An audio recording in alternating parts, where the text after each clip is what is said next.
अगर तुम ज़िंदगी के एक ऐसे मोड़ पर फंस गए हो जहाँ पर तुम्हें बिल्कुल नहीं समझ में आ रहा है कि क्या किया जाए, और इतनी बेहिसाब से तुम फंस गए हो कि तुम्हें सोचना भी समझना भी नहीं समझ में आ रहा है। नींदें गायब हो गई हैं, माइंड दिमाग काम करना बंद कर दिया है, शरीर को लकवा मार गया है।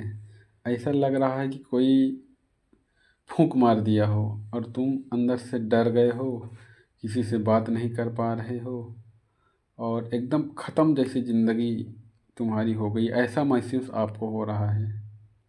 और किसी के सामने तुम बातें नहीं कर पा रहे हो, मुंह चुरा के भाग रहे हो, अकेला महसूस हो रहा है।